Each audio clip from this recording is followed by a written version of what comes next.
When you think of Canada, what likely comes to mind is a picture-perfect vision of a prosperous nation, offering a high standard of living amidst stunning landscapes and the charm of 4 distinct seasons. With figures like Justin Trudeau, whose rise in Canadian politics was seen as a beacon of hope and renewal, many believed Canada was poised to soar to new heights. His speeches of change resonated across the nation, sparking optimism. It's time for a change in this country, my friends. However, the reality of life in Canada over the past decade has proven to be starkly different. Contrary to the idyllic image, living conditions have deteriorated significantly. According to recent data, a staggering 67% of Canadians agree that the country's current state is deeply troubled, and many no longer find comfort in calling Canada home. In this piece, we delve into the dark side of Canada, examining the factors fueling this growing discontent.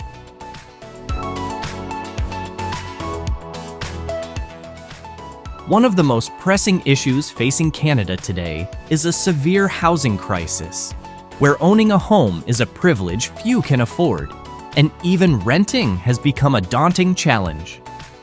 If you think buying a home in your area is tough, in Canada, it borders on the impossible. The housing catastrophe in Canada is glaringly evident in the property prices, which have doubled over the past decade. In Vancouver, for instance, a small, shabby house can be listed for as much as $2 million. Such exorbitant prices for subpar living conditions are far from appealing, leaving many with no choice but to rent. However, renting isn't a great option either. Rental properties are so scarce that when one becomes available, it's common for large crowds to jostle for a chance to secure it.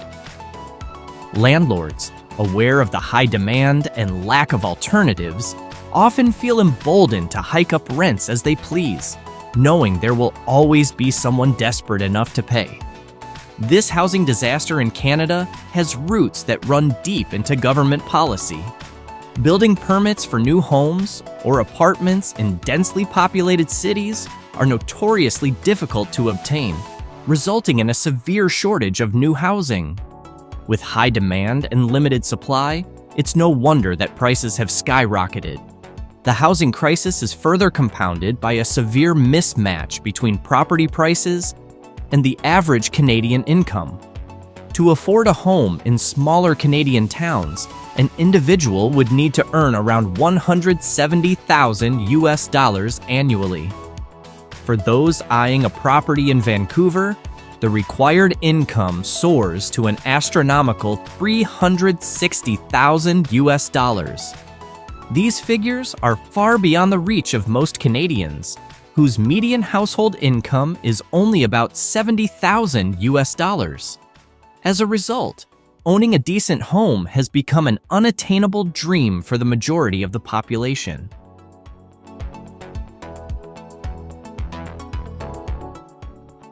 The housing crisis isn't the only issue draining Canadians' wallets. The cost of everyday goods and services has also seen a dramatic rise, further straining the average household. In 2022, food prices in Canada surged by nearly 10%, marking the sharpest increase in 31 years. And it's not just food. Fuel prices too have soared, jumping by 6% according to reports from 2024. For Canadians, this means that alongside the skyrocketing housing costs, the overall cost of living has become increasingly unbearable. The roots of Canada's high cost of living are deeply embedded in the country's economic landscape, particularly in the monopolistic nature of its markets. In many sectors, a handful of companies dominate, stifling competition and allowing these giants to control prices with little to no resistance. Take the food industry, for instance, where just 2 companies hold a monopoly over bread production, a staple in Canadian households. This lack of competition drives up prices, leaving consumers with few alternatives. This monopolistic trend extends beyond the food sector.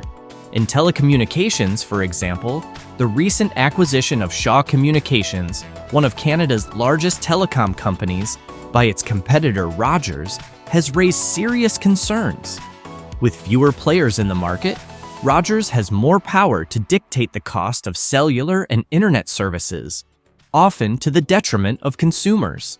The banking industry in Canada is similarly concentrated, with only a handful of major players. This concentration allows these financial institutions to raise transaction fees with little fear of losing customers to competitors.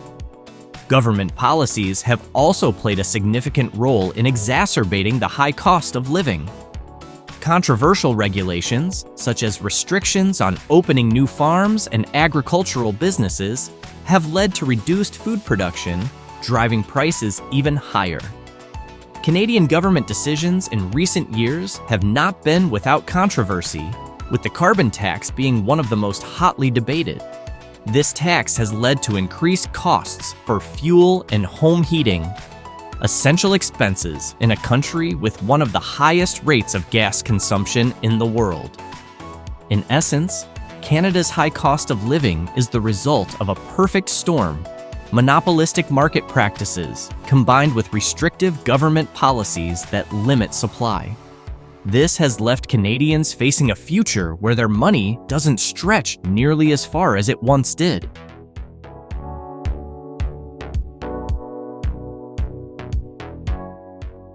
The challenges of exorbitant housing prices and a skyrocketing cost of living are just the tip of the iceberg when it comes to Canada's mounting troubles. Another critical issue plaguing the country is the increasing difficulty in securing decent employment. Despite the global demand for jobs post-pandemic, Canada has lagged behind its neighbor, the United States, in economic recovery. While U.S. productivity saw a 6% rise, Canada's productivity growth has not only stagnated, but has actually declined since before the pandemic. This raises the question: what has gone wrong in Canada? One major factor contributing to the scarcity of good jobs in Canada is the lack of foreign investment. The monopolistic nature of Canadian industries, which has stifled healthy competition, also discourages large-scale foreign investors. These investors are hesitant to inject capital into a market where the same few companies dominate and control the playing field. As a result, fewer jobs are created, and the economy struggles to recover fully, particularly in the wake of the COVID-19 pandemic. The sluggish job market has led to a significant downturn in domestic economic activity, leaving many Canadians struggling to find meaningful work. The impact of this employment crisis is painfully evident in the rise of homelessness across the country.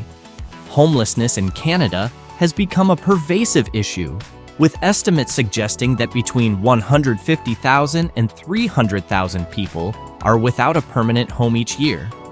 However, these numbers could be even higher, with some estimates suggesting that the true figure may be as high as 1.3 million due to the presence of hidden homeless individuals, those who are not easily accounted for in official statistics. The widespread homelessness crisis not only reflects the dire job market, but also imposes a substantial economic burden on Canadian society, with annual costs estimated to be around $7 billion. The three issues discussed earlier, unaffordable housing, high living costs, and difficulty finding decent employment, form a toxic combination that makes Canada increasingly difficult to live in. This grim reality has led to widespread negative consequences, particularly in terms of mental health. Since the end of the pandemic, Canada's worsening conditions have left 1 in 3 Canadians struggling with mental health issues such as frustration, depression, and anxiety. These mental health challenges have not only impacted individual well-being, but have also contributed to a rise in crime across the country. Disturbingly, there have been reports of violent incidents occurring even in public places, such as public transportation. By the end of 2023, Canada's homicide rate had reached its highest level in 30 years, a shocking statistic that reflects the severity of the situation. But the rise in crime isn't limited to homicides. Canadians have also seen increases in fraud, kidnapping, theft, and various other criminal activities.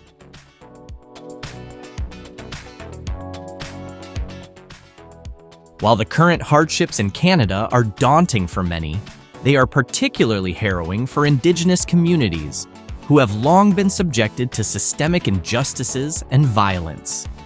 The term genocide has been increasingly used to describe the ongoing tragedies faced by Indigenous peoples in Canada, particularly in the wake of numerous unexplained deaths that have gone largely uninvestigated. One such case involved an Anishinaabe woman found dead in a river, while another case involved a Cree man who was shot to death, with the perpetrator eventually being acquitted. These cases are just the tip of the iceberg in a long history of injustice toward Indigenous peoples in Canada. The situation is especially dire for Indigenous women who have been disproportionately affected by violence. Reports indicate that more than 1,000 Indigenous women have suffered horrific fates, often with little explanation other than the fact that the perpetrators were seeking an outlet for their own mental health struggles. This pervasive violence against Indigenous women has become a national crisis, drawing attention to the deep-seated issues of racism, inequality, and neglect that continue to plague Canada's treatment of its Indigenous population. It's hard to reconcile the image of Canada as a peaceful and welcoming nation with these stark realities. The country's dark side is a reminder that appearances can be deceiving, and that the challenges faced by many Canadians, particularly Indigenous peoples, are both profound and deeply troubling.